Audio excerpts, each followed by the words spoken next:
membedah buku. Nanti juga boleh bertanya.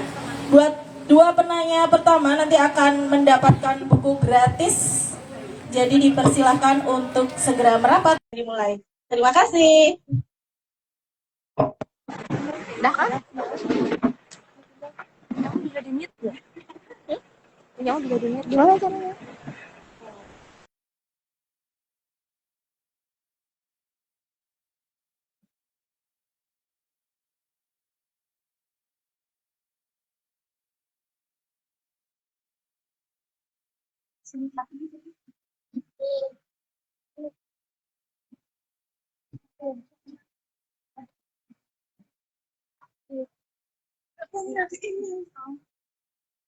Assalamualaikum warahmatullahi wabarakatuh. Selamat sore rekan-rekan semua. Sore. Terima kasih untuk kehadirannya sore ini di talk show Kupas Tuntas Rahasia Hidup Sehat dan Bahagia. Nanti kita akan membahas topik ini bersama dua narasumber kita. Yang pertama, Dr. Azaki, spesialis penyakit dalam, selaku penulis buku The Secret of Healthy and Happy Life. Dan yang kedua adalah Mbak Nurul Baroroh, sebagai psikolog klinis yang akan memberikan pandangannya terkait bagian kesehatan mentalnya yang juga dibahas dalam buku ini. Gitu. Sebelum kita mulai, saya ingin memperkenalkan diri. Saya Dia dari redaksi Diandra Primamitra Media, mana kami memiliki dua lini penerbitan, yaitu Diandra Kreatif dan Mira Buana Media. Nanti dalam kesempatan ini saya akan berperan menjadi moderator yang akan istilahnya memfasilitasi talk show kali ini. Nah, sebelum kita memulai, saya ingin memperkenalkan secara lebih lengkap kedua pembicara kita. Yang pertama adalah yang persis di sebelah kiri saya, Dr. Azaki, spesialis penyakit dalam Nasib. Beliau merupakan lulusan dari Universitas Gadjah Mada untuk dokter umumnya pada tahun 2029 dan juga untuk spesialis penyakit dalamnya juga diselesaikan di universitas yang sama, Universitas Gadjah Mada pada tahun 2016. Ya, Dok. Karir profesionalnya dimulai di RSUP Dr. Suraji Tirtonegoro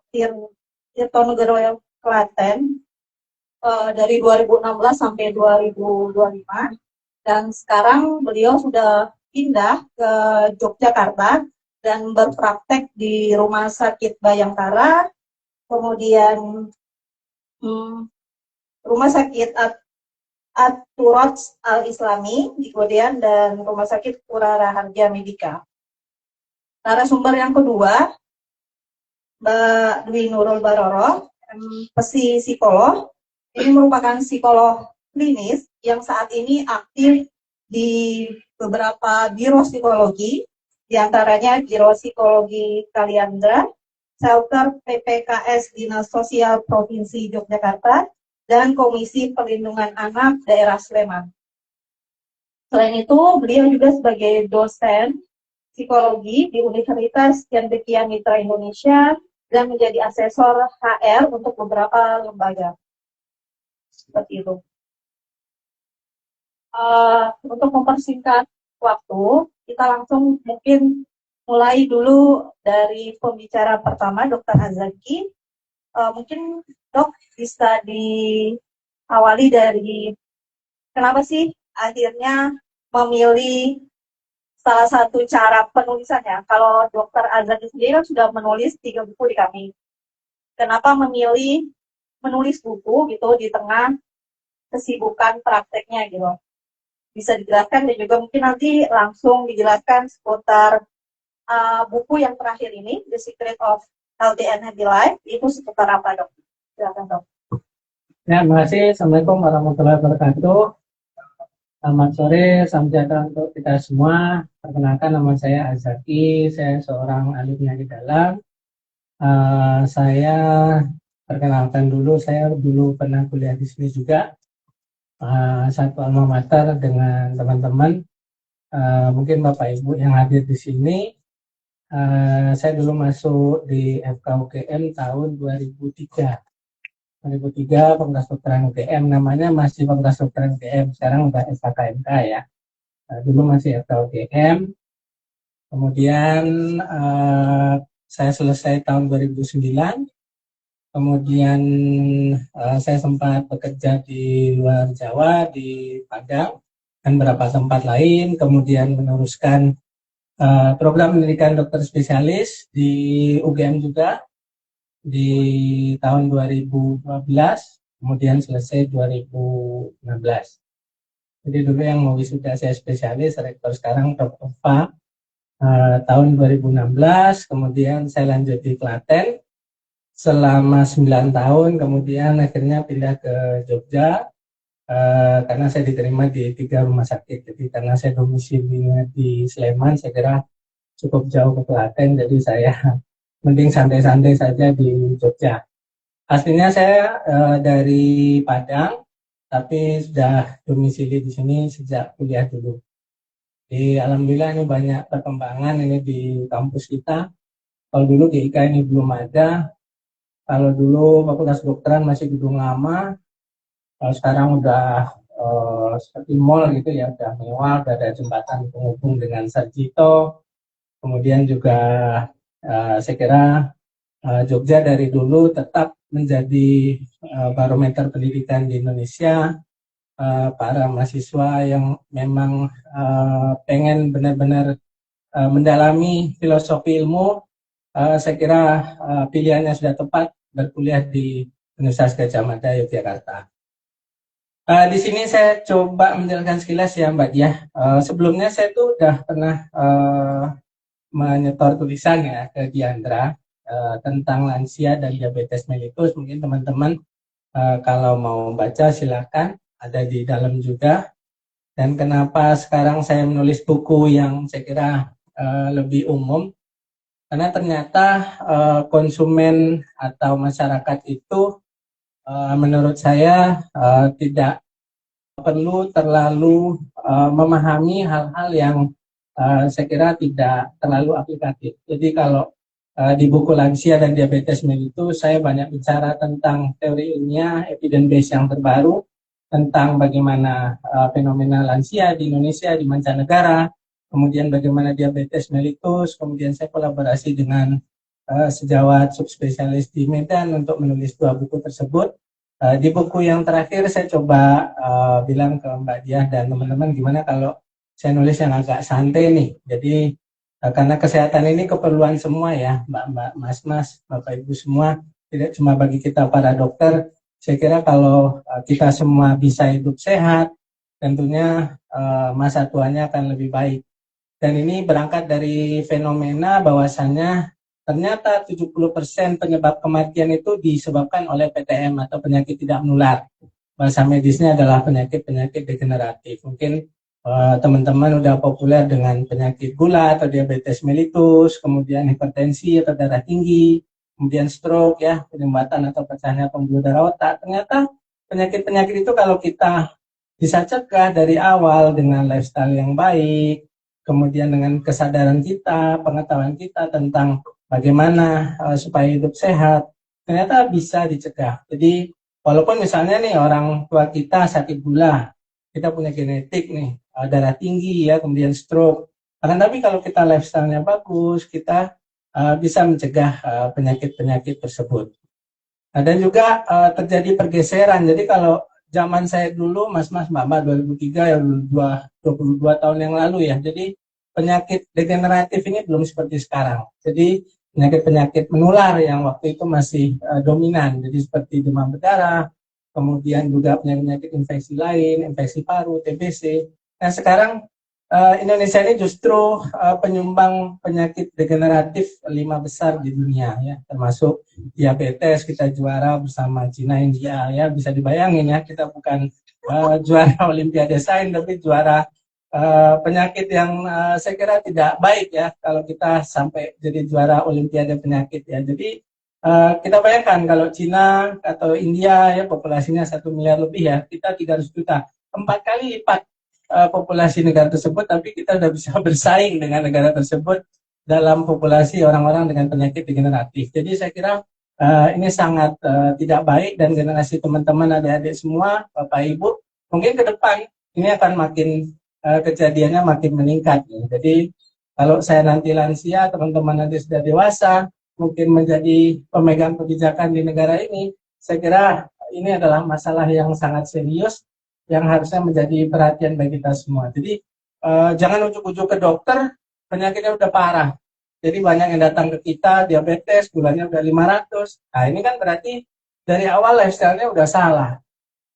Kenapa nggak dari awal kita cegah sebelum orang tersebut kena prediabetes, atau setelah kena mungkin karena kesadarannya tentang kesehatan, kadar gulanya bisa terkontrol, kemudian lifestyle-nya juga bisa baik, sehingga kejadian-kejadian seperti komplikasi itu bisa kita cegah lebih dini. Jadi kenapa saya kolaborasi dengan Diandra untuk buku yang terakhir ini, kita diskusi gimana dok, kata Mbak Dia, kita nulis buku yang bahasanya nggak terlalu medis deh, jadi teman-teman adik-adik semua baik di UGM, di Jogja dan tempat-tempat lain ya, kita juga jual online ya ini buku.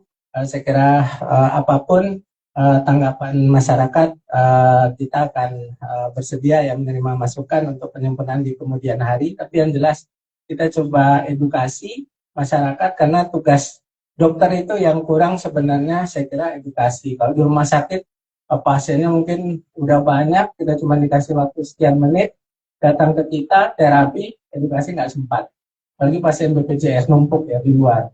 Nah kalau seperti ini, saya kira ini panggung yang baik untuk saya untuk menyampaikan bagaimana pentingnya kesehatan, bagaimana mencegah misalnya teman-teman malas olahraga nih, padahal di rumah tidak bisa jalan, mungkin ada sepeda statis, atau misalnya ada treadmill, ternyata itu bisa mencegah penyakit-penyakit degeneratif seperti akut coronary syndrome atau bahasa awamnya penyakit jantung koroner ya.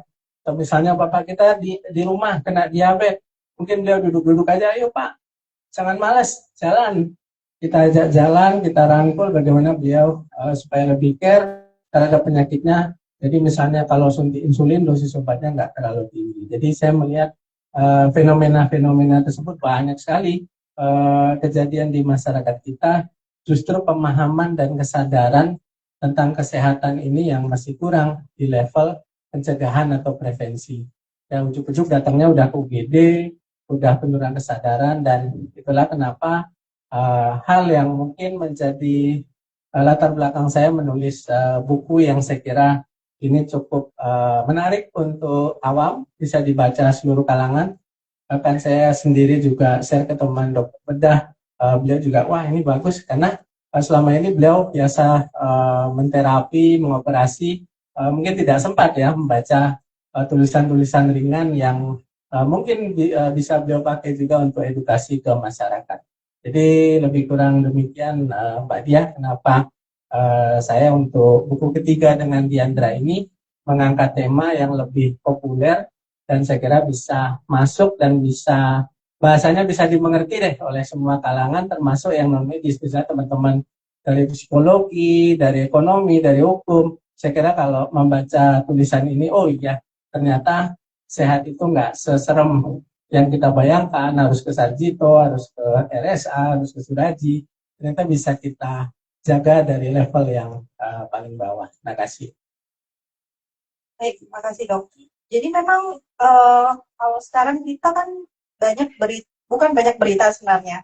2-3 kasus kita mendengar bahwa usia 30-an itu sudah gagal ginjal, atau kemarin yang terbaru 25 meninggal kena diabetes. Itu memang tinggi. Maksudnya kalau kita lihat kasus per kasus yang diangkat media kan kita taunya 1-2 ya. Tapi itu juga sudah menimbulkan kekhawatiran loh. Usia saya itu sudah ternyata udah kena. Nah, itu dari pengalaman dokter sendiri selama berpraktek, itu memang nyata bahwa memang angkanya meningkat. Kecenderungannya, Dok. Jadi gini, kalau di Indonesia itu surveillance epidemiologi itu sangat minim, Mbak datanya. Jadi kalau teman-teman dengar data di media atau di internet sekian persen, jangan percaya dulu. Karena kita dokter di rumah sakit, pasien ujuk-ujuk datang, kita cek gulanya udah di atas 200. Jadi masyarakat Indonesia itu kalau mungkin saya lihat satu mungkin kelemahan kita ya dalam survei epidemiologi atau statistik, karena mungkin pulaunya begitu banyak, ya provinsinya demikian banyak. Kemudian juga pendataannya juga kita lebih rumit ya ketimbang negara yang seperti Cina, Amerika ya, dalam satu negara dekat-dekat ya negara bagiannya. Kalau di Indonesia kan mencar-mencar, jadi susahnya itu satu.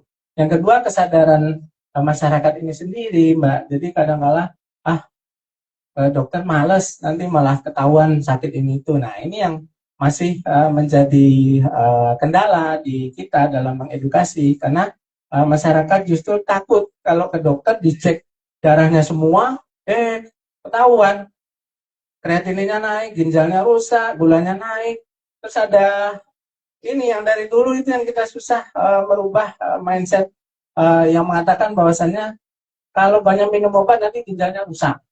Nah ini ya, jadi padahal obat yang kita minum sesuai dosis, misalnya obat hipertensi, obat diabetes, itu justru memelihara ginjal. Nah ini tugas kita dokter yang memperbaiki mindset yang udah keliru sekian puluh tahun, dan masyarakat ini cenderung lebih percaya ya, maaf, misalnya testimoni dari keluarganya atau dari tetangganya, kemudian sekarang mungkin mbak-mbak, mas-mas udah baca AI, udah percaya.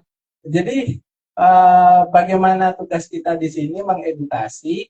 Ini yang saya kira kalau saya cuma secara edukasi langsung di rumah sakit itu kan terbatas dengan pasien-pasien saya.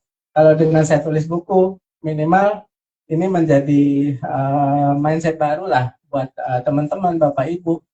Ternyata bahwa kesehatan itu penting. Mungkin kesehatan itu nggak kelihatan ya, bukan seperti mobil, rumah, nggak kelihatan. Tapi dengan sehat kita bisa berkarya, kita bisa beribadah, kita bisa menjadi manusia yang bermanfaat, kita bisa menjadi orang yang inspiratif, kita juga bisa menularkan ilmu ke banyak orang. Jadi itu yang menjadi nilai yang tidak ternilai dari kesehatan.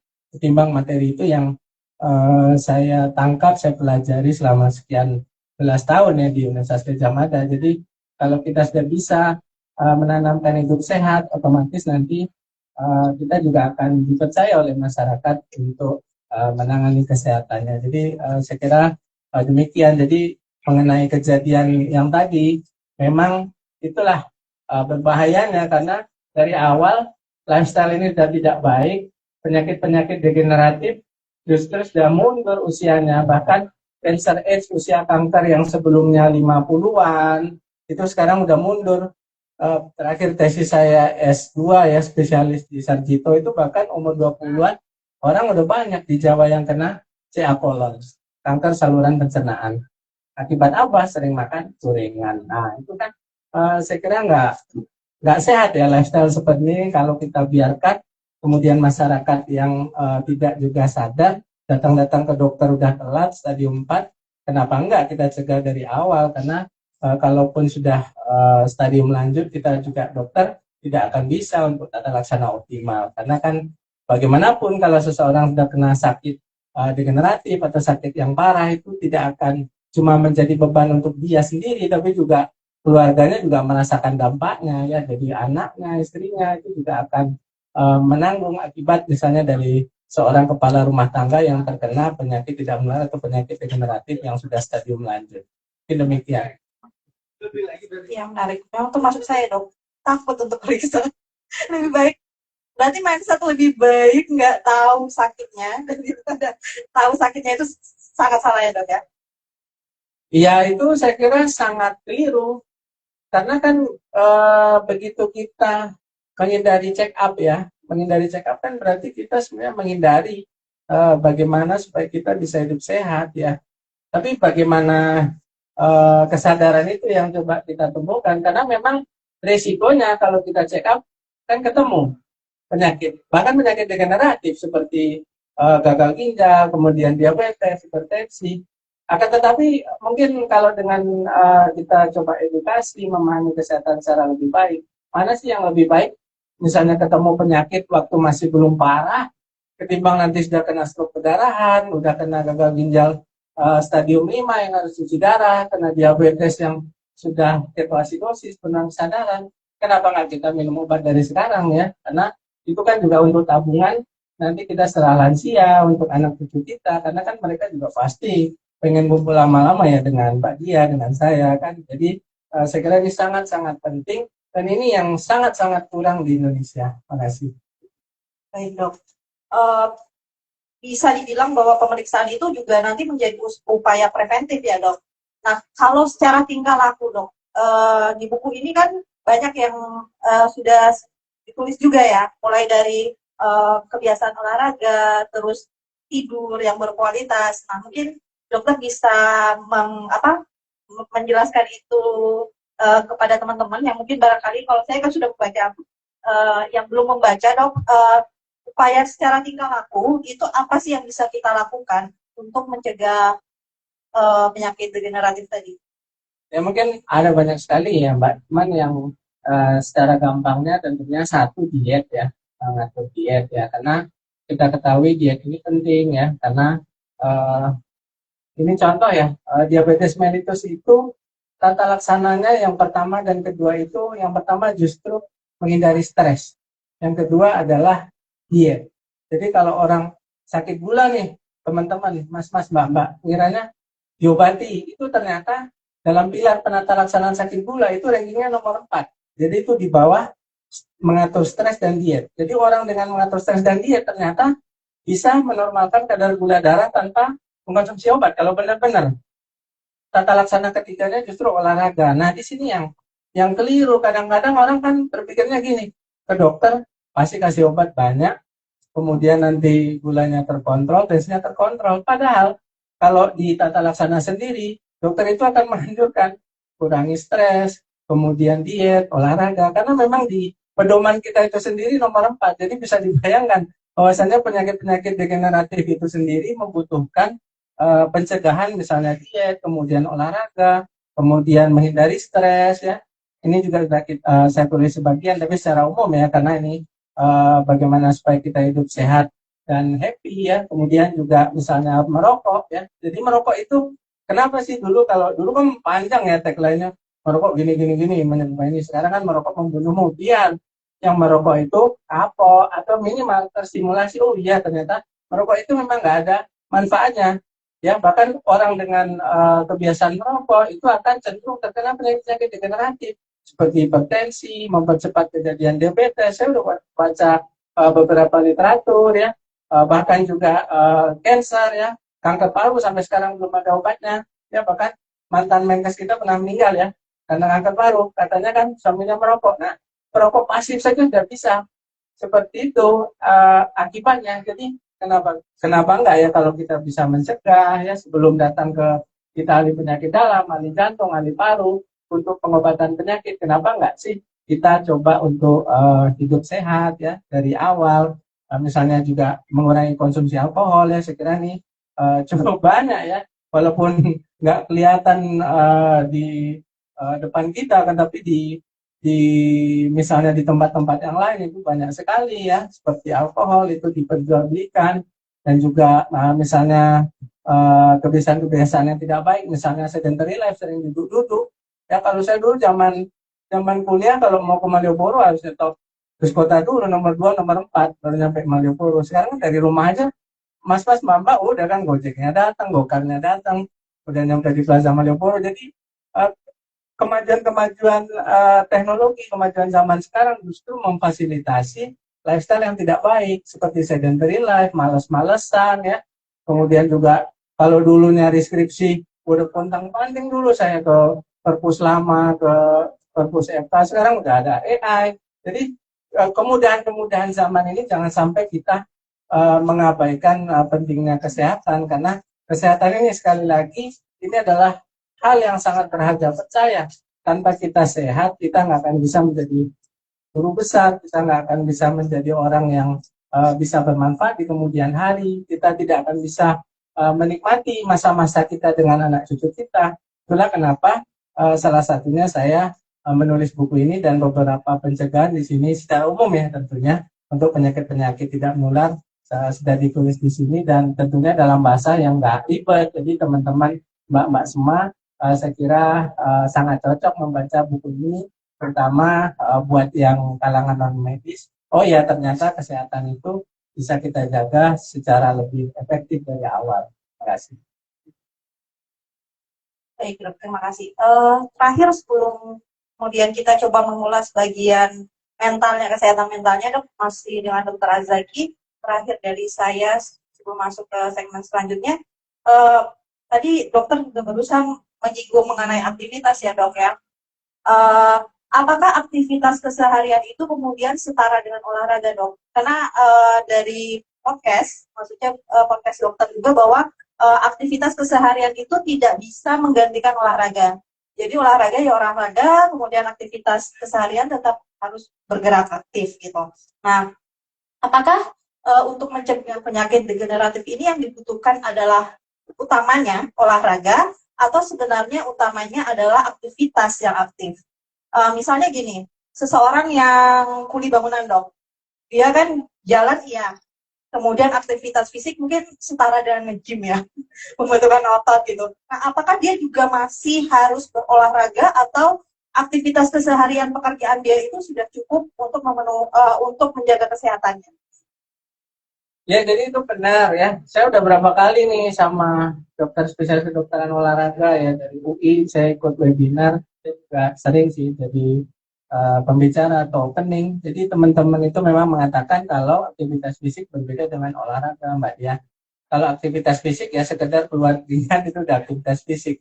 Tapi kalau olahraga itu ya itu, kenapa nggak ada cabang olahraga memasak, nggak ada cabang olahraga mencuci, nggak ada cabang olahraga menggosok, karena memang beda ya atau ngepel. Karena memang olahraga itu seluruh tubuh ini memang terkait dalam suatu gerakan yang terstruktur, kemudian juga ada tata caranya, dan memang contohnya nih seperti orang diabetes, itu memang dianjurkan untuk olahraga 3-5 kali seminggu, dengan durasi 15-30 menit orang diabetes. Jadi 3-5 kali seminggu, durasinya 15-30 menit, dan olahraganya pun dipilih Pak ya. Jadi ada istilahnya CRIBE. Jadi CRIBE itu C itu adalah continuous, R itu rhythmical, I itu interval, P progresif, E endurance. Itulah prinsip-prinsip olahraga yang bisa dilakukan orang dengan diabetes. Pilihannya jalan, jogging, sepeda, renang. Jadi di antara cabang olahraga pun tidak semuanya cocok untuk penyakit-penyakit degeneratif. Jadi misalnya orang diabetes, misalnya orang mampu main golf, itu bukan olahraga yang tepat pada penderita diabetes. Atau misalnya suka main tenis, suka main badminton, suka main bola, suka main voli, itu bukan pilihan pada orang diabetes. Bahkan justru olahraga yang simpel seperti jalan, jogging, sepeda, ya mungkin teman-teman bisa banget ya jalan ke kampus aja udah olahraga 15 menit, itu udah olahraga, tapi asal nggak stres. Nah, jadi makanya kalau dokter visita di ruangan itu nggak bisa dihitung olahraga karena stres. Pikirannya ini pasien opo meneh ya, itu nggak olahraga. Jadi olahraga itu harus dalam keadaan rileks. Jadi kalau jalan 15-30 menit, kita benar-benar rileks, kita benar-benar rutin, 3-5 kali seminggu, itu sudah bisa dinamakan olahraga. Ini demikian. Baik, terima kasih, Pak. Kita masuk ke Mbak Nurul dulu ya, sebelum nanti ada sesi tanya jawab ke teman-teman. Mbak Nurul, buku ini itu kan sangat menekankan keseimbangan antara kesehatan fisik dan mental ya. Sebenarnya kalau dari keilmuan psikologi, terutama Mbak Nurul kan basicnya psikologi klinis ya. Psikologi itu memandang keseimbangan kesehatan ini tuh seperti apa sih? Gitu. Ya. Jadi terima kasih Mbak Dia untuk waktunya. Selamat sore untuk Monitin. Ya, jadi sebenarnya kalau di psikologi sendiri ini melihat memang keseimbangan antara fisik dan mental gitu ya. Ini memang harus dijaga gitu ya. Kenapa? Karena ternyata antara mental dan fisik itu berpengaruh. Jadi kalau saya ilustrasikan seperti ini, jadi ada pikiran, ada perasaan, ada respon fisik, dan ada yang namanya perilaku. Nah, ketika seseorang memiliki pikiran yang negatif gitu ya, misalnya dia sedang cemas, misalnya dia sedang stres gitu ya, ini kan akan mempengaruhi emosinya. Dan emosi ini kemudian akan mempengaruhi respon fisiknya. Contohnya misalnya ketika Mbak Dia suatu hari harus misalnya bertemu gitu ya, dengan harus meeting misalnya, tapi mungkin waktu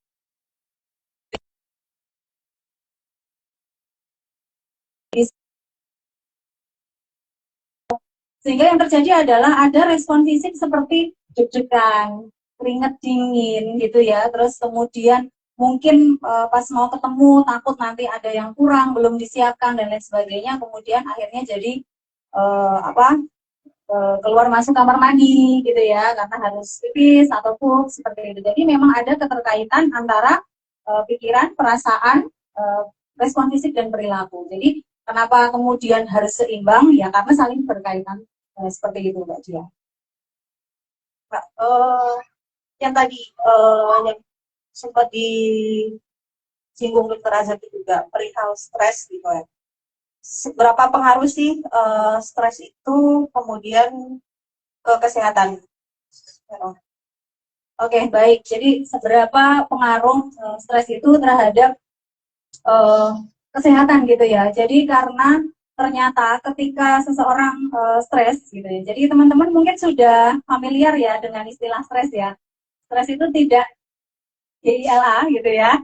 Jadi stres itu adalah kondisi tertekan. Jadi ternyata ketika kita dalam keadaan tertekan, itu ada respon gitu ya, respon dalam diri kita. Jadi kayak semacam mode waspada gitu. Ada yang namanya mode fight dan flight. Jadi apakah ini dilawan atau justru lari. Nah, kenapa kemudian ketika stres ini sangat berpengaruh pada kesehatan gitu ya? Karena ternyata kalau stresnya, terutama stres kronis ya. Kalau stres hanya stres, jadi kalau di psikologi itu ada yang namanya eustress dan distress. Kalau eustress itu adalah stres yang positif ya. Kadang kita juga perlu loh kondisi stres. Kenapa? Karena ketika stres itu kita ada mode, kita apa namanya, mengembangkan mode waspada sehingga kita juga akan lebih mempersiapkan diri, berhati-hati gitu ya. Tetapi kalau stresnya kronis gitu ya, terus menerus gitu, maka yang terjadi adalah ada aktivasi yang namanya HPA ya namanya ya, HPA axis gitu ya, hipotalamus, pituitari sama nanti ini ya, correct me if I'm wrong ya dokter ya. Jadi ada pengaktifasian HPA tadi, jadi hipotalamus, kemudian pituitari, dan yang satu lagi adalah adrenal. Ya ini yang akhirnya menyebabkan ketika orang stres itu akan mengeluarkan yang namanya hormon atau memicu munculnya hormon kortisol dan adrenalin gitu ya dokter ya. Nah ini yang kalau terjadi terus menerus ini yang menyebabkan kemudian kita juga dalam mode yang tegang gitu. Dalam mode yang tegang, tidak bisa rileks, dan ini akan ngaruh ke banyak hal. Misalnya satu gitu ya, kita juga jadi nggak bisa fokus, konsentrasi, kemudian kalau ini terjadi terus-menerus di malam hari, kita juga jadi susah tidur, yang terjadi jadi gangguan insomnia gitu ya. Yang ini sebenarnya juga keren banget sama Dokter Azhaki, itu sudah dituliskan gitu ya di buku ini, dan cukup lengkap kalau menurut saya dokter, cukup lengkap dan mudah banget dipahami orang awam gitu. Jadi keterkaitannya adalah karena ada aktivasi tadi yang kemudian memunculkan hormon kortisol dan adrenal tadi. Terima kasih Mbak Nurul. Sebelumnya mungkin ada yang ingin bertanya dulu dari teman-teman sebelum saya mengajukan pertanyaan ke dua narasumber kita. Silakan. Belum ada? Oke. Ini balik lagi ke, menurut saya ini jadi untuk Dokter Azhaki juga dan Mbak Nurul juga ya. Menarik di buku ini dikatakan bahwa konsumsi gula berlebihan gitu ya dok, bisa menjadi salah satu pemicu depresi.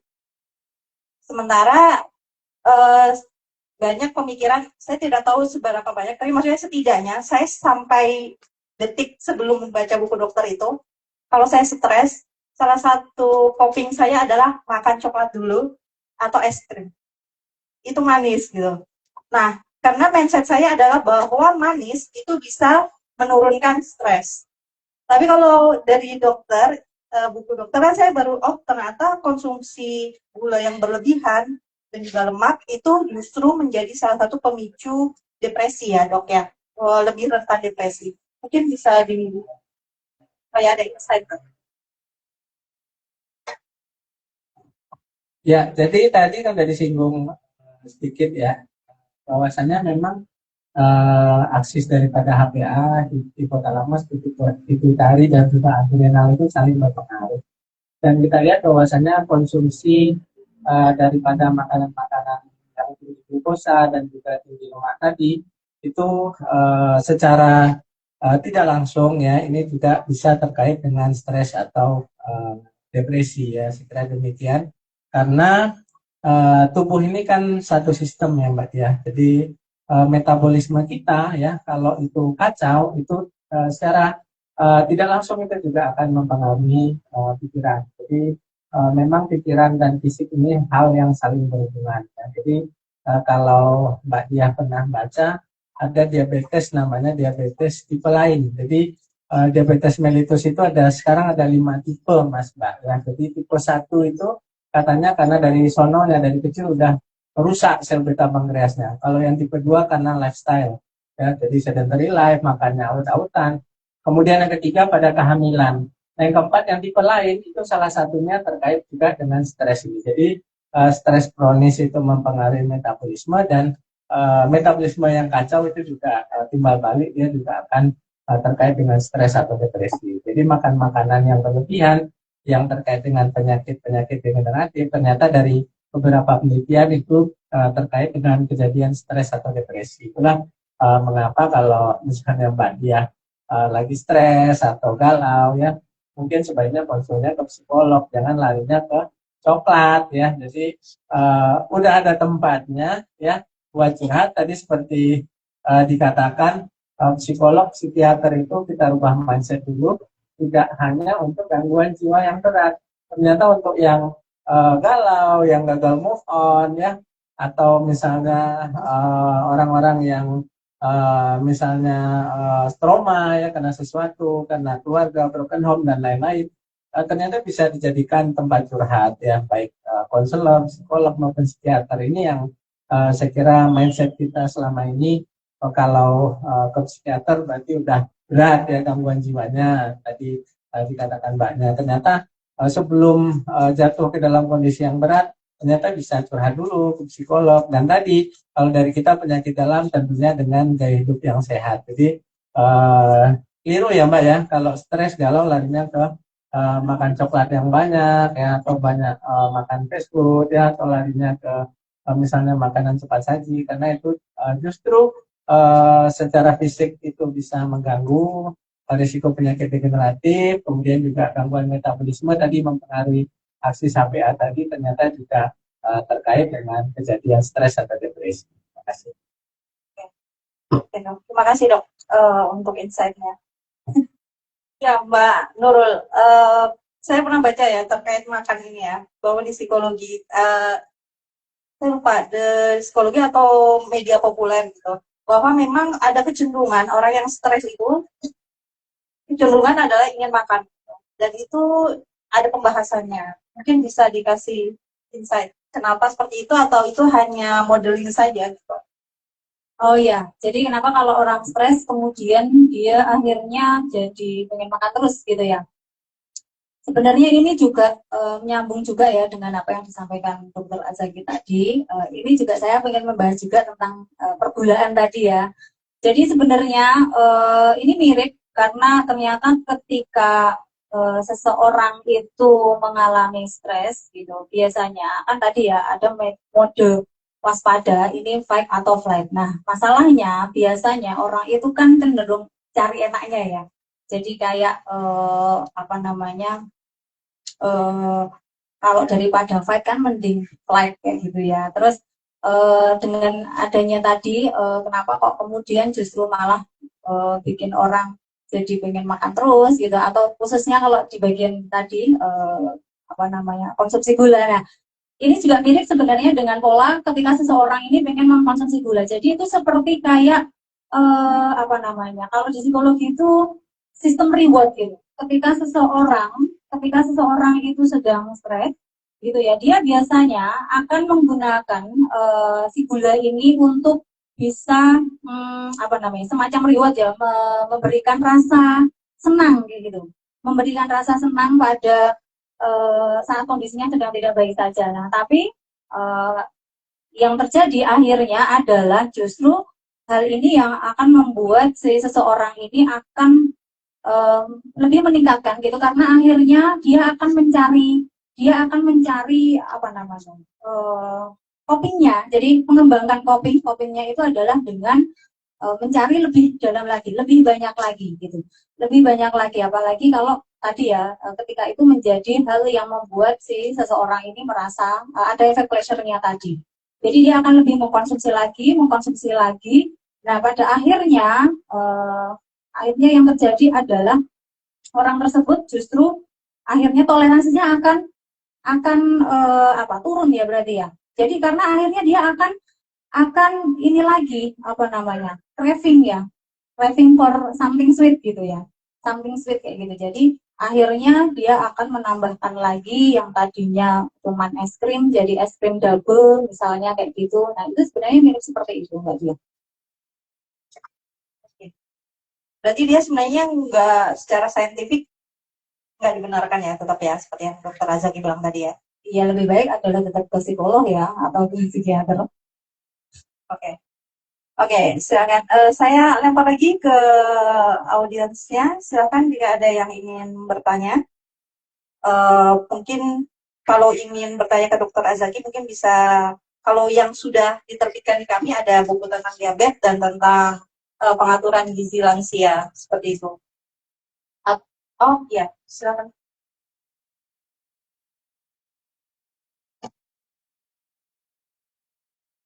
Halo, selamat sore untuk dokter, untuk Mbak Dwi dan Mbak moderator. Perkenalkan, nama saya Caca.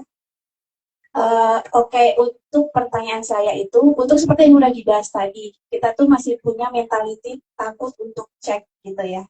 Itu emang bisa dibilang saya relate. Sebenarnya saya udah pernah kepikiran untuk medical check up gitu. Cuman akhirnya goyah lagi takut, aduh nanti kalau aku sakit ini, sakit itu gimana?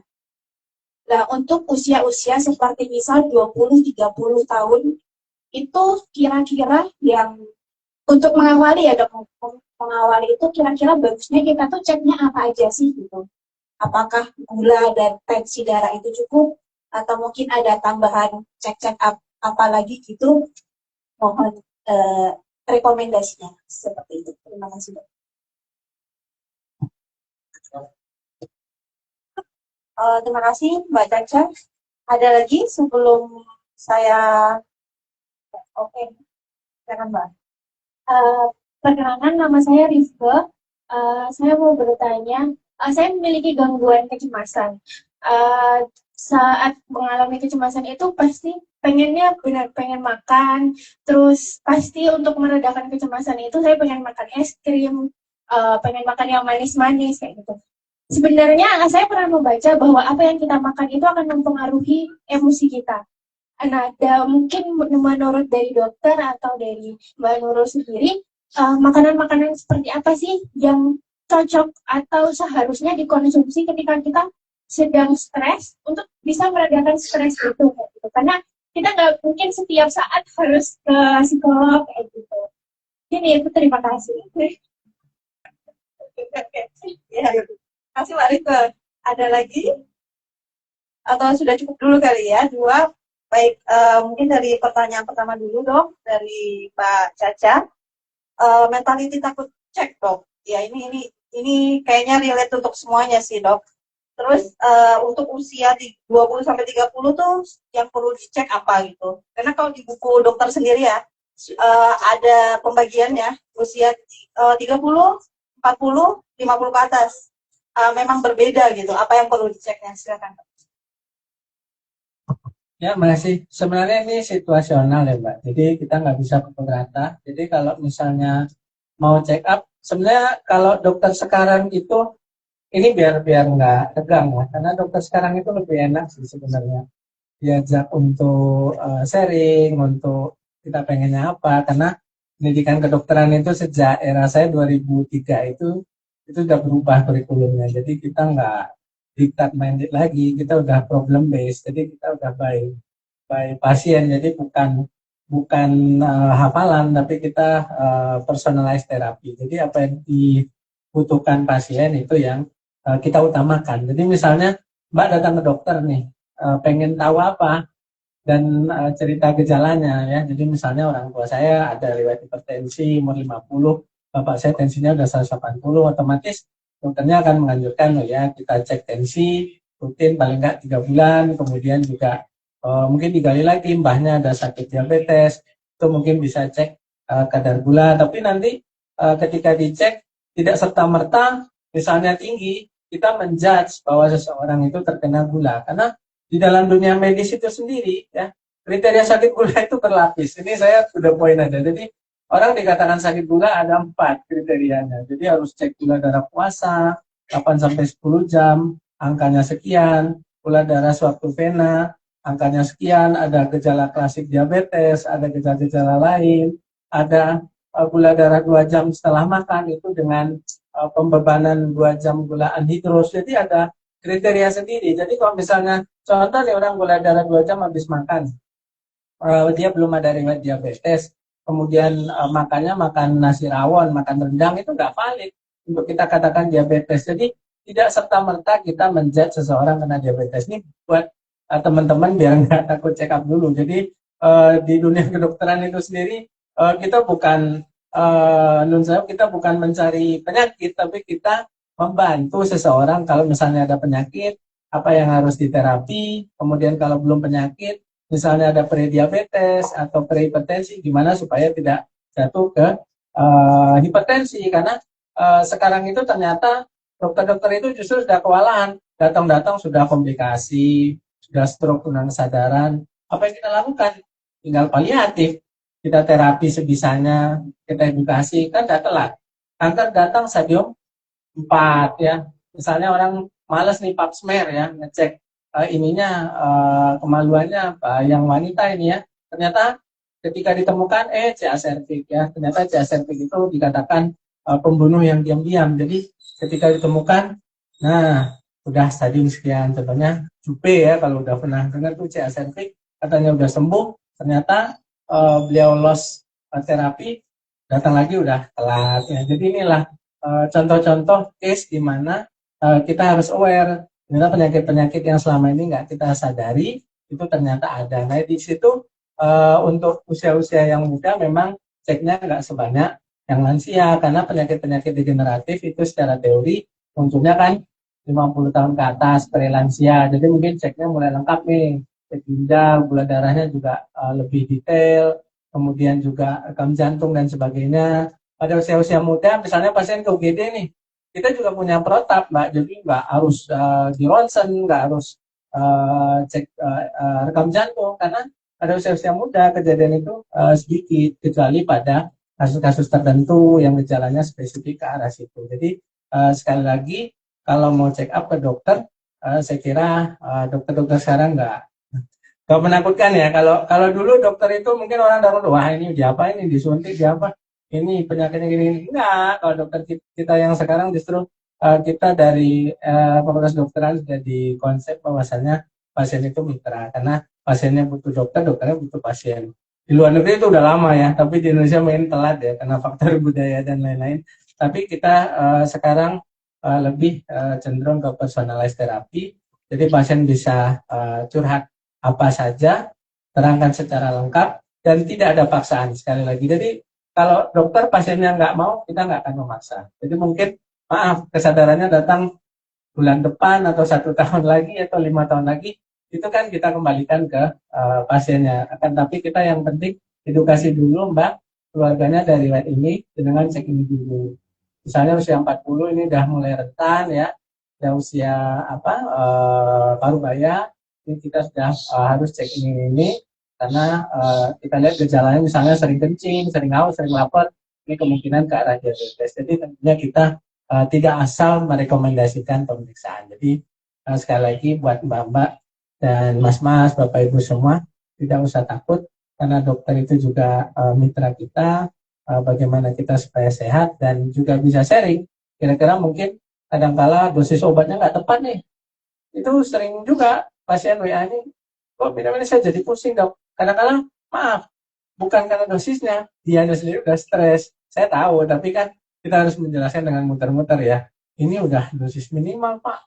Ini kalau dari teori efek sampingnya nggak ada retensi cairan, nggak bikin pusing. Tapi kok bapak pusing ya? Atau mungkin ini ada yang dipikirkan, nah kira-kira nanti dengan stres misalnya berkurang, itu dosis obatnya juga bisa lebih minimal karena dari kita sendiri malah kita senang kalau pasien itu cuma satu macam obat. Bahkan diabetes kalau cukup terkendali dengan diet dan olahraga, kita nggak perlu suntik insulin. Jadi sekarang paradigmanya udah berubah. Jadi kalau zaman dulu saya tanya dosen-dosen saya, prof-prof dulu itu, zaman-zaman dulu, obat itu yang awal, ternyata sekarang obat itu yang keempat. Setelah hindari stres, diet, olahraga, ternyata terapi diabetes OAD menempati urutan keempat. Jadi jangan bayangkan aja, obat itu justru di bawah lifestyle. Jadi bisa dibayangkan, kalau kita tidak sadarakan kesehatan, kita tahu-tahunya ujuk-ujuk datang gula darah 500, kemudian diobat ternyata juga nggak optimal, ternyata ujung-ujungnya balik lagi atur diet, mengendalikan stres, olahraga yang tepat. Nah, jadi itulah kenapa harus kita cegah dari awal. Dan mengenai check up tadi, saya kira jawabannya relatif. Ini bisa dibaca lebih detail. Kalau jawaban saya secara medis, secara klinisi demikian. Terima kasih. Berarti perlu konsul dokter ya dulu ya. Berarti ke dokter umum. Berarti langkah pertama dokter umum, kemudian nanti dokter yang akan setelah wawancara gitu, assessment baru akan bisa. Ya, jadi saya kira dokter umum juga baik karena dokter umum itu kan yang di lini depan ya. Saya dulu juga pernah dokter umum, bukan berarti spesialis nggak penting ya. Jadi dari dokter umum itu di screening dulu. Jadi kalau bisa beliau selesaikan, nggak usah ke kita. Jadi kan sekarang kan rujukan berjenjang ya, kalau dokter umumnya nggak bisa mengatasi, baru dirujuk. Jadi kalau sudah selesai di level primary clinician ya, yang di puskesmas atau dokter keluarga, kenapa enggak? Karena beliau-beliau juga punya kompetensi untuk itu. Terima kasih. Baik, mungkin kalau saya bisa simpulkan, berarti mungkin Mbak Caca bisa ke dokter umum dulu untuk assessment ya dok ya, biar nanti cek yang dilakukan itu tepat, atau karena cek juga kan mengeluarkan biaya ya, jadi biar tepat. Itu dong. Oke. Yang kedua dari Mbak Rifke, mungkin coba saya lemparkan ke Mbak Nurul dulu ya. Iya, Mbak Nurul ini gimana nih? Kan kalau cemas itu memang kecenderungannya kita ngemil ya. Apakah kemudian bisa direkomendasikan? Ya kalau nggak coklat apa dong gitu ya? Karena ke Mbak Nurul tuh ada biaya yang perlu dikeluarkan.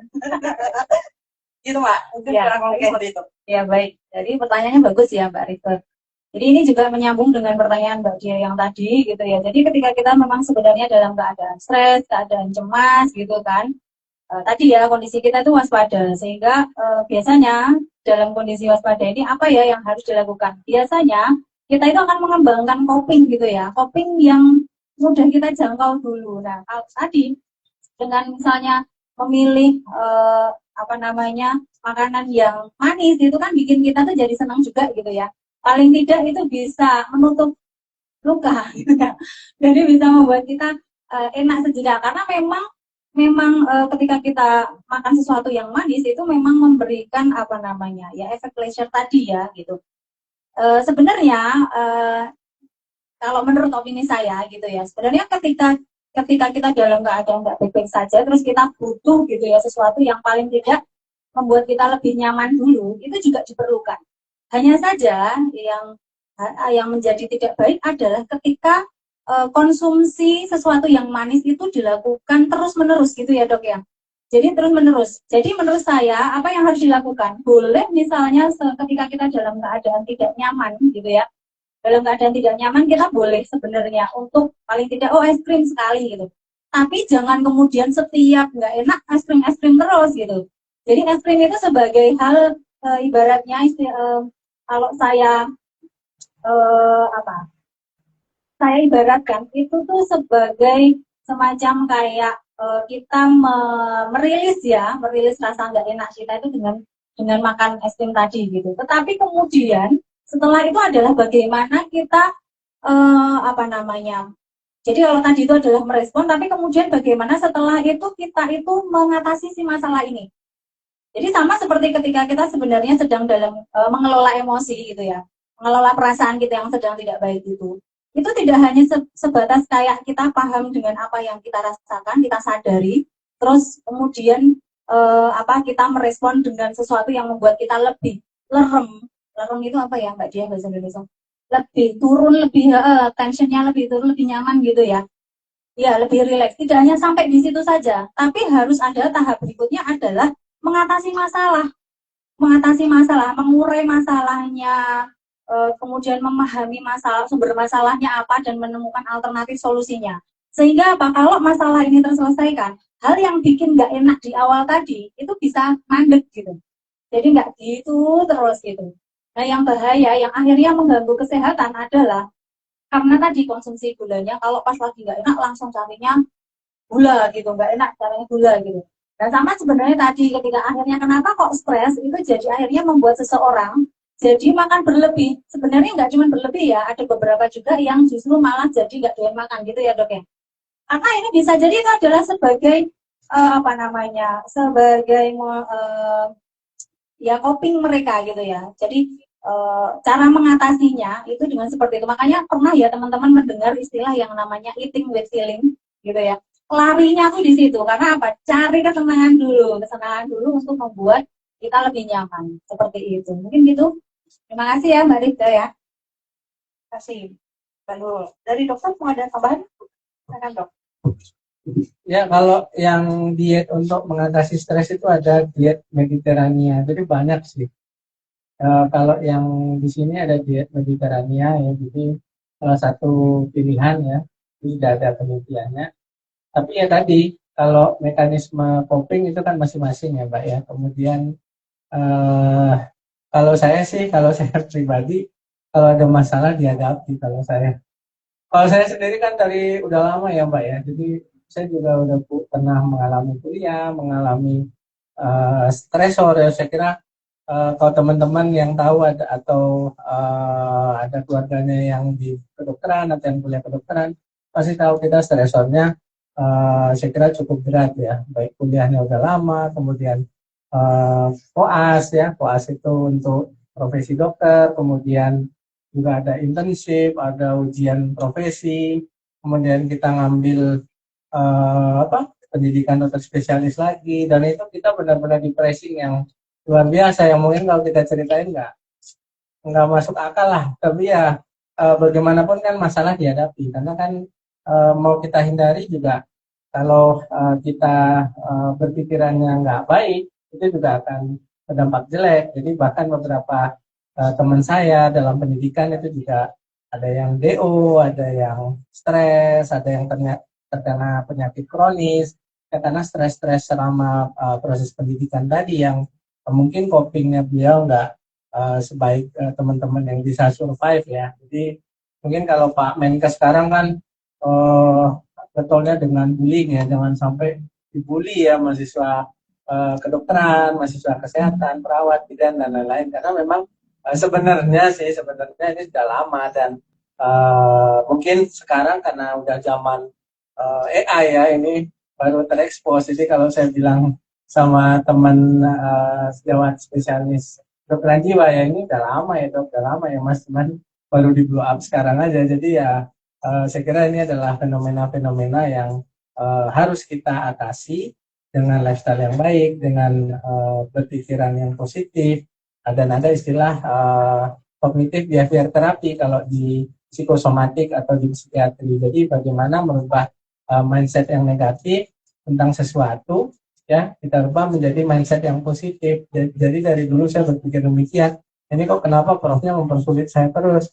Tapi kalau kita coba balik ya, kalau kita benar-benar misalnya mendalami suatu ilmu, atau kita benar-benar ikhlas ya dalam mempelajari sesuatu. Mungkin yang beliau katakan ada benarnya. Nanti saya mungkin harapannya beliau saya jadi dokter ahli yang hebat, dan memang terbukti sedikit banyak ya gemblengan-gemblengan yang mungkin ya kita anggap wah ini kuno, feodal mungkin dan sebagainya.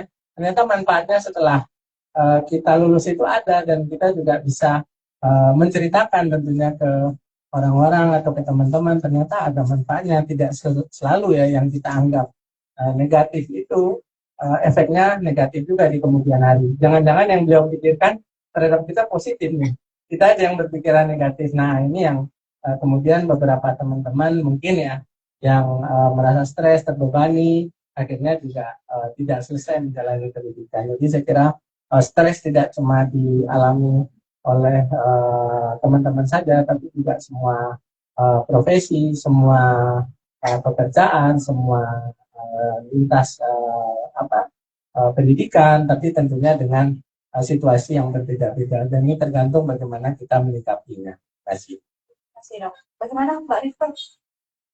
Silakan. Sudah cukup? Ya, dari teman-teman ada yang ingin ditanyakan? Oh, iya, mungkin dari... Oke, silakan Mas, perkenalkan diri dulu. Assalamualaikum warahmatullahi wabarakatuh.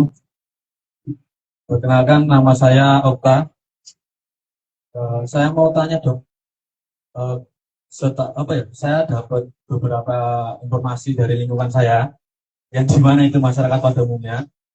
Nah, itu kan katanya kalau penyakit diabetes itu ada faktor keturunannya, dan itu menyilang katanya. Kalau dari bapak mungkin ke anak perempuan, begitu juga sebaliknya. Nah, itu apakah bisa dicegah juga dok? Terus seberapa besar faktor itu mempengaruhi si anaknya ini tadi? Terima kasih.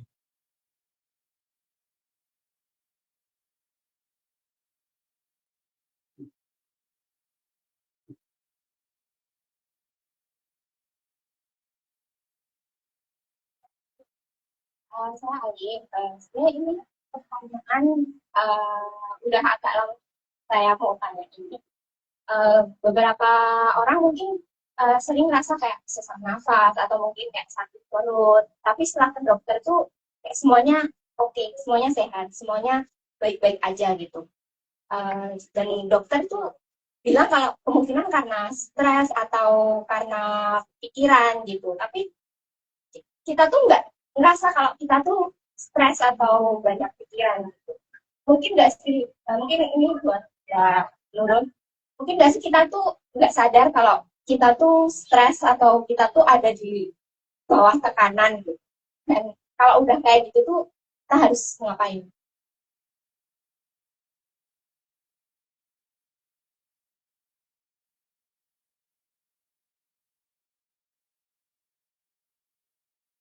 Terima kasih Mbak Lin. Ada lagi yang... Oh, oke. Silakan. Boleh. Oke, terima kasih. Saya sebenarnya bukan nanya sih, cuma ngobrol aja posisinya. Jadi posisinya adalah saya perokok. Saya perokok aktif. Saya kecanduan merokok bisa dibilang sebungkus sehari kayak gitu. Dan saya merasa kegiatan-kegiatan semacam ini, sosialisasi ataupun edukasi kesehatan, itu yang paling banyak datang adalah perempuan, ibu-ibu, mbak-mbak kayak gitu. Sementara mas-mas, bapak-bapak itu cenderung menghindar, cenderung tidak mau tahu dengan apa yang wacana yang sedang bergulir di kedokteran. Nah, posisinya saya baru merokok itu kuliah, dan saya memilih saya harus merokok. Mungkin agak konyol ya, cuman pas itu saya agak banyak belajar soal agrikultur dan bagaimana industri pertanian di Indonesia, dan kesimpulan yang saya dapatkan adalah tembakau dan hasil tembakau itu merupakan budaya Indonesia yang meskipun buruk di sisi kedokteran, tapi jangka panjangnya kami ada yang kami perjuangkan, bisa dibilang seperti itu. Karena produk agrikultur yang lain sudah dikuasai sama asing. Dan itu memang sepertinya konyol untuk orang-orang kesehatan, tapi buat orang-orang kebudayaan itu adalah sesuatu yang diperjuangkan, kayak gitu. Nah, tadi saya tertarik dengan apa yang disampaikan oleh Pak Dokter, bahwasanya ada personalized approachment terhadap pasien, dan apakah orang-orang seperti saya yang memilih racunnya sendiri itu tetap bisa mendapatkan perhatian tanpa kayak dijasmentasi, misalkan kamu harus berhenti merokok. Apakah ada kemungkinan misalkan ini solusinya lebih baik kamu berhenti merokok atau mengurangi merokok, tapi ada cara-cara yang lain seperti itu. Mungkin itu, terima kasih. Terima kasih Mas Daryl. Politik sekali Mas. Kalau sama dokter harus jujur kan Mbak ya? Oke, mungkin kita keep 3 pertanyaan dulu ya. Yang pertama kita urut sesuai yang bertanya dulu, mungkin dari Mas Okta tadi. Untuk Dokter Azaki, dok. DM, diabetes mellitus itu yang beredar di masyarakat, dia adalah penyakit yang menyilang secara keturunannya. Nah, itu bagaimana, apakah benar, dan seberapa persen sih peran keturunan untuk penyakit DM? Ya, jadi gini Mas, jadi yang harus diluruskan dulu, satu, kalau diturunkan langsung itu enggak. Jadi misalnya gini, orang tuanya DM, anaknya DM enggak mesti. Jadi yang dikatakan keturunan di sini itu bakat. Jadi bakat itu adalah kecenderungan. Jadi misal bapaknya diabetes, kenanya misalnya usia 50 atau ibunya, jadi menyilang itu enggak. Benar ya, itu jadi apakah bapak atau ibu, anak yang dilahirkan itu dia mempunyai kecenderungan terkena diabetes 2-3 kali orang yang orang tuanya tidak mempunyai diabetes. Jadi itu yang benar. Jadi bukan kayak diturunin langsung, enggak. Jadi itu bukan penyakit menular. Makanya ini namanya PTM, penyakit tidak menular atau penyakit degeneratif. Itu dulu. Jadi kalau orang tua saya diabetes, orang tua kalau sakit gula, wah ini saya bisa 3 kali terkena sakit gula ketimbang yang orang tuanya. Jadi risikonya, kecenderungannya terkena penyakit diabetes itu jauh lebih besar ketimbang orang yang orang tuanya sehat-sehat saja. Jadi justru karena orang tuanya diabetes, anaknya harus lebih menjaga lifestyle tadi, menjaga makanan yang rendah glukosa, menghindari stres, olahraga yang teratur, kemudian juga check up, karena jangan-jangan nih kita udah prediabetes. Prediabetes bisa loh nggak jadi diabetes. Jadi ada kadar gula tertentu, kemudian gejala-gejala khas diabetes, ternyata pas dicek prediabetes. Pastinya dokter akan melakukan segala upaya karena ada 50% prediabetes itu yang bisa rebound, yang enggak jadi diabetes. Nah, itu yang kita usahakan karena begitu diabetes sebenarnya kita udah kalah dokter. Karena kita kan cuman mengontrol gula darah sebenarnya, gimana pasien ini nggak sampai cuci darah, gimana dia nggak kena stroke, gimana dia nggak kena serangan jantung. Nah, sebenarnya kita secara medis sudah kalah ilmunya sama penyakit.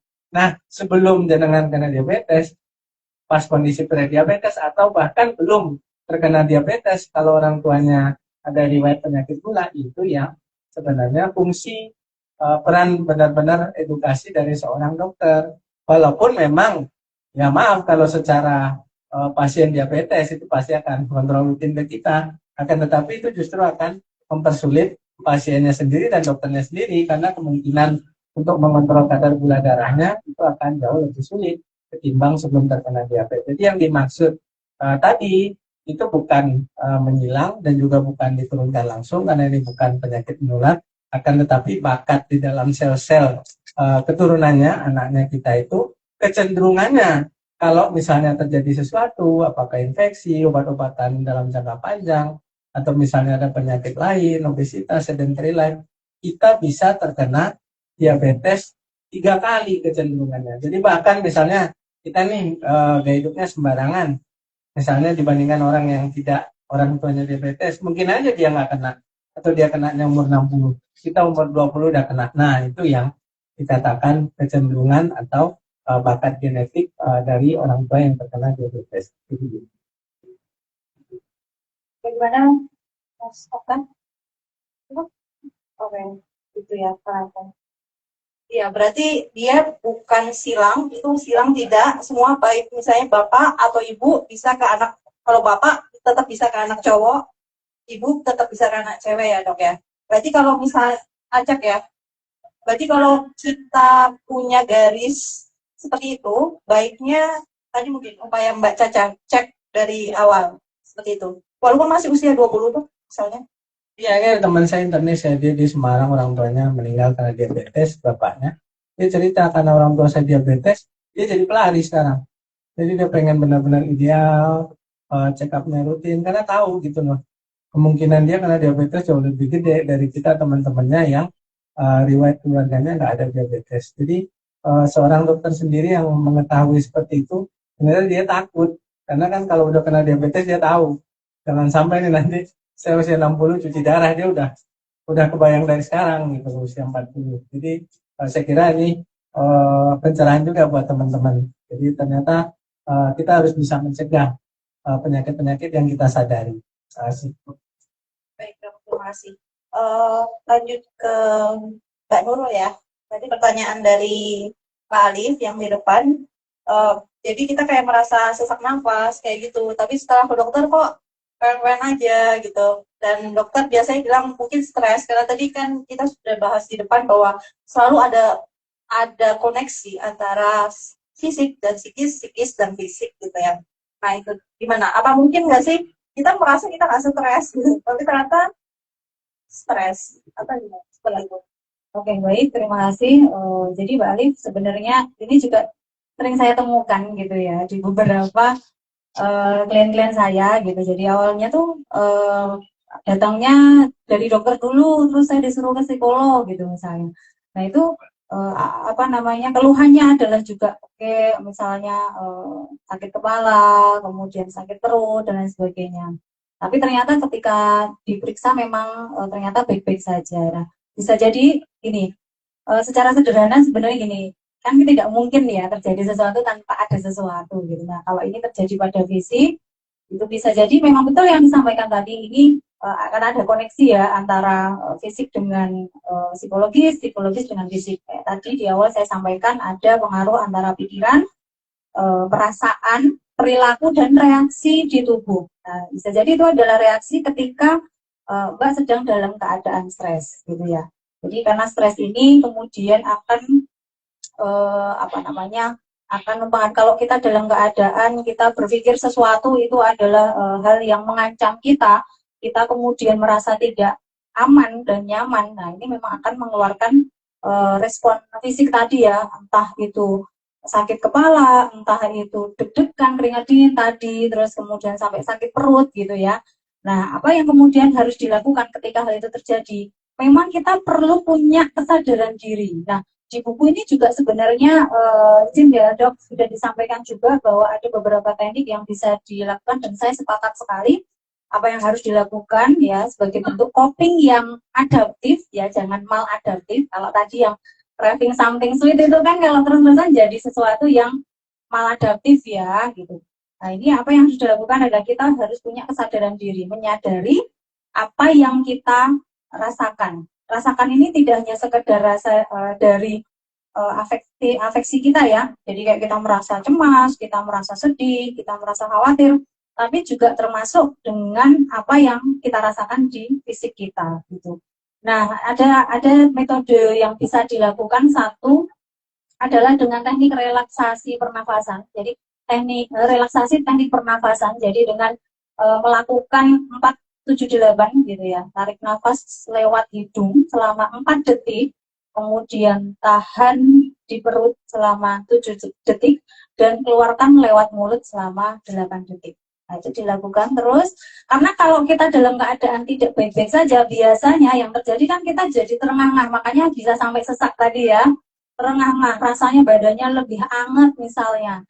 Nah, bahayanya kenapa kemudian seseorang itu mengembangkan mekanisme coping yang maladaptif itu biasanya karena ketika kita sedang nggak baik-baik saja, sedang dalam merasakan emosi cemas, khawatir gitu ya, biasanya pikiran kita juga nggak jernih, sehingga kita cenderung jadi apa namanya, reaktif ya. Jadi respon kita itu tidak kita pikirkan dulu gitu, tidak kita pikirin dulu apa yang harus dilakukan. Makanya penting sekali untuk bisa memiliki kesadaran diri. Satu tadi ya dengan teknik pernafasan, yang kedua adalah dengan teknik mindfulness. Mindfulness itu bisa dilakukan sederhana dengan metode stop. Stop itu S-nya adalah memang stop, kita berhenti gitu ya. T T-nya itu adalah take a breath, jadi kita tarik nafas gitu. O-nya adalah observe, apa yang kita rasakan, apa yang kita pikirkan, apa yang kita rasakan, sensasi tubuhnya seperti apa, kemudian tindakan kita harus seperti apa gitu ya. Kemudian P-nya adalah proceed, jadi dilanjutkan. Oke, dengan observe tadi ya, oh oke, saya sedang berada di sini gitu ya. Apa yang sedang saya lihat, yang sedang saya dengar. Jadi kita juga mengaktifasi panca indera kita. Kita sedang di mana. Jadi harapannya adalah kita sebenarnya bisa sadar penuh, hadir utuh gitu ya. Kalau istilah mengambil istilah yang tren sekarang, agar kita bisa tahu, oh aku sedang menghadapi ini. Biar nggak panik, jadi tahu nanti harus bagaimana meresponnya. Seperti itu. Mungkin itu ya, Mbak, ya, yang bisa saya sampaikan. Terima kasih Mbak Nurul. Ya berarti kesadaran tadi bukan hanya mungkin kita sadar bahwa kita cemas, tapi bisa jadi gejala-gejala fisik itu adalah wujud memang kita stres gitu ya, karena dia manifestasinya dua. Oke, Mbak Alif ada dulu? Oke, nah ini dok, Mas Beril tadi itu. Jadi secara medis bahkan di bungkus rokok itu kan sekarang tulisannya saya kanker ya. Iya, gitu. Dan memang teman-teman saya juga di lingkungan saya mereka memilih untuk merokok walaupun nyuwun sewu. Misalnya kita dokter di sini juga udah berbicara bahwa rokok itu bisa bla bla bla bla bla gitu. Tapi memang ada orang yang dia memilih untuk merokok. Entah karena kemudian ada mindset yang salah bilang bahwa merokok nggak merokok saya tetap mati. Ada juga memang secara idealisme dok, bahwa kalau Mas Derio tadi ya ini budaya kita gitu. Gimana dok? Tanggapannya ada upaya-upaya lain mungkin yang gitu ya, yang untuk perokok-perokok yang memang memilih untuk merokok. Ya ini klasik ya Mas, saya berhadapan dengan banyak smoker yang datang ke saya ya, yang mempertahankan argumennya untuk tetap merokok, yang mau separuh-separuh, yang mau meninggalkan kebiasaan merokok. Tapi sekali lagi ya, kita sebagai dokter kewajibannya melakukan edukasi. Jadi kita menjelaskan tentunya dalam perspektif medis. Jadi memang kebiasaan merokok itu lebih banyak mudaratnya daripada manfaatnya. Jadi sampai saya itu bertanya ke salah seorang senior paru ya, Dr. Rizal Sarjito kan. Saya bilang, gimana dok, ini pasien ini nggak mau berhenti merokok. Bilang aja merokok itu berdosa. Dalam Al-Quran itu kalau kita menganiaya diri sendiri itu salah satu dosa yang paling besar. Kecuali orangnya secara religius memang angel ya. Tapi sekali lagi ini dari kita challenge dalam artian bagaimana kita merubah persepsi daripada smoker. Tentunya perokok ini semua ada alasan ya. Tadi yang mempertahankan kebiasaan merokok, ada yang tadi faktor budaya, ada yang misalnya dia sudah enak ya, udah kecanduan nggak apa-apa kok, saya di ronsen aman-aman aja. Dokternya malah ada yang muda udah mati. Oh ada yang ngomong seperti itu.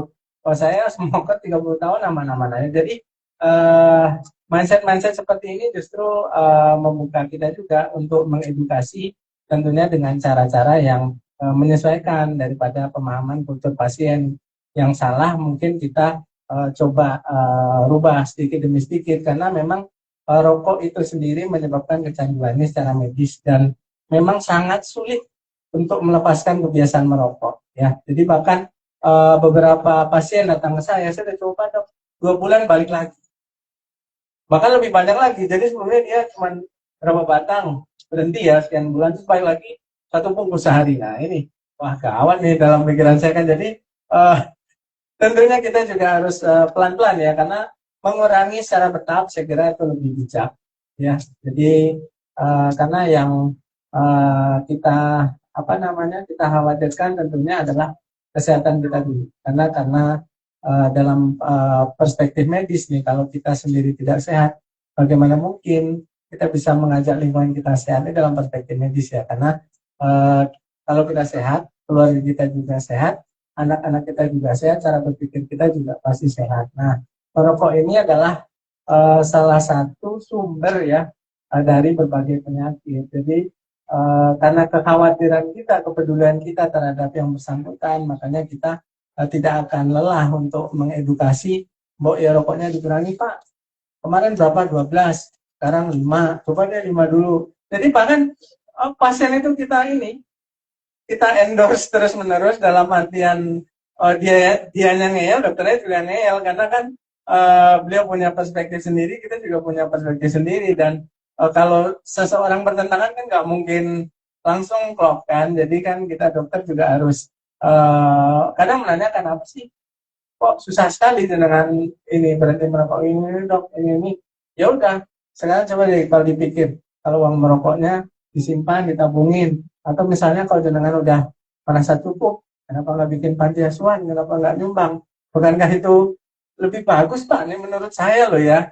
Jadi kadang-kadang kita juga membawa aspek religius ya kadang bagaimanapun pasien kan juga mempunyai background spiritual background budaya tersendiri yang kita coba untuk pelan-pelan ya karena jelas ya Mas ya kenapa perubahan slogan itu ya dari rokok yang menyebabkan ini itu panjang itu ya jadi sekarang rokok itu membunuhmu ya itu salah satu saran dari kita dokter juga sebenarnya karena kita peduli sih bagaimana supaya masyarakat Indonesia ini sehat karena merokok ini memang lebih banyak ya mudaratnya komplikasinya ketimbang manfaatnya mungkin manfaatnya sih menghilangkan stres, tapi juga sementara ya Mbak, karena itu tidak problem solving ya, tidak menyelesaikan persoalan ya. Setelah itu persoalannya datang lagi, merokok lagi. Jadi saya kira mungkin bisa menjadi perhatian dari Masnya. Dan memang ini menjadi masalah Mas, tidak cuma jenengan. Saya menghadapi banyak sekali smoker dengan alasan yang luar biasa ya. Jadi ini udah turunan Bapak saya merokok. Emangnya gimana dok? Dengan keberatan, wah. Padahal belum ngomong nih, tapi kan beliau udah keras duluan kan. Wah ini caranya nih kan buat edukasinya. Nah inilah menjadi challenge kita dan mumpung jenengan datang ke sini, tentunya dengan bagaimana cara hidup sehat dan bahagia di buku saya mungkin juga kalau misalnya pengen beli silakan. Itu ada cara-cara bagaimana supaya menambah perspektif paling tidak kebiasaan-kebiasaan hidup mana yang tidak baik. Terima kasih. Mbak Nur mau menambahkan atau cukup Mas Berin? Ya, satunya itu ya Mas ya. Sebenarnya memang hanya mengkonter ya, menanyakan itu, gitu ya. Oke. Mungkin kalau saya mau menambahkan lebih ke ini sih betul sih yang disampaikan kalau secara ini ya. Kemudian saya bisa menyimpulkan sebenarnya gini. Pada akhirnya ketika kita sedang kenapa akhirnya ada keterkaitan antara ketika stres akhirnya juga berpengaruh pada kesehatan fisik gitu ya karena ketika kita stres dan stres ini tidak dikelola dengan baik terutama emosinya gitu ya tadi yang saya sampaikan bahwa kemudian kita justru tidak bisa berpikir jernih dan akhirnya justru mencari coping-coping yang tadi loh yang enak yang itu sebenarnya hanya sesaat tadi ya dok ya sesaat tadi. Nah apakah itu kemudian tidak boleh? Ya kalau sekali kemudian sekali saja gitu ya terus kemudian kita berusaha untuk memproses gitu ya memproses artinya adalah di sini mengatasi masalah jadi pada prinsipnya sebenarnya yang bikin kita stres itu kan ketika kita sedang menghadapi masalah. Nah ketika kita menghadapi masalah yang kita lakukan sebaiknya apa apakah mengatasi masalahnya menghadapi masalahnya atau menghindari masalah. Mungkin kita akan ngerasa ya enaknya menghindari gitu ya, tapi masalahnya selesai enggak? Gitu. Ternyata tidak selesai sehingga sebenarnya yang harus dilakukan apa? Memang ya kemudian adalah harus dihadapi gitu. Nah, adapun cara untuk menghadapinya memang butuh proses juga ya. Kalau memang tadi, jadi ada beberapa coping kan sebenarnya kalau di psikologi ada problem fokus coping, kemudian ada emotional focus coping gitu ya. Tergantung mana dulu yang bisa dilakukan. Kalau kondisinya memang kita dalam keadaan yang merasa sangat tidak nyaman, nah bisa jadi emosinya dulu nih yang kita buat jadi nyaman dulu. Kalau bisa nyaman dulu, sehingga tadi kita jadi bisa lebih jelas gitu ya, memandang masalahnya ini, kemudian kita bisa mengurai masalahnya, menemukan alternatif solusi dan menghadapinya. Tapi kalau misalnya kita lebih punya energi gitu ya, lebih punya energi, sudah mampu untuk bisa menyadari dirinya dan kita menghadapi masalah, kita sedang dihadapkan pada masalah, ya sebaiknya problem solving masalahnya apa, dan kita fokus untuk mengatasi masalah tersebut. Nah, dengan pola yang seperti itu harapannya juga seseorang mampu ya mengatasi stresnya dengan lebih baik, sehingga pikirannya juga jadi lebih sehat, fisiknya juga jadi lebih sehat. Seperti itu Mbak Dian. Terima kasih Pak Nurul. Oke, teman-teman, karena tinggal 5 menit lagi sebelum acara selanjutnya. Mungkin terakhir jika ada yang ingin bertanya. Ya tidak, kita akan saya tutup.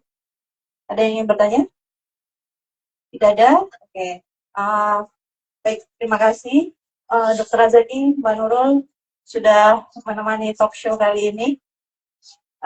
Kami juga dari Diandra Prima Mitra Media mengucapkan terima kasih untuk rekan-rekan yang sudah hadir.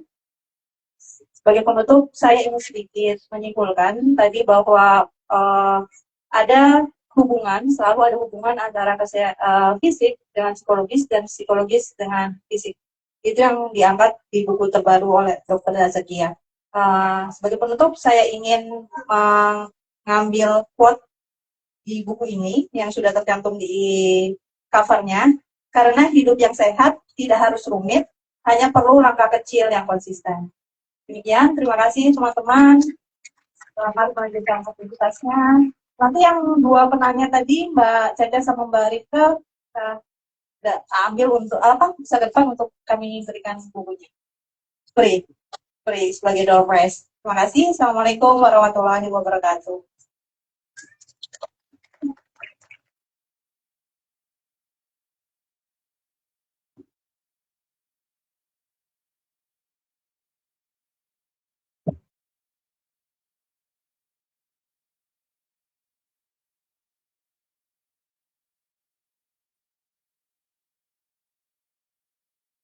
Kesediaannya untuk menunggu sebentar untuk foto bersama.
Ya, terima kasih semuanya sudah hadir di acara bedah buku The Secret of Healthy and Happy Life yang sudah diadakan sama teman-teman Diandra bersama dimoderatori oleh Mbak Dia Permatasari dengan penulisnya Pak Dr. Azaki dan juga Mbak Roro ya.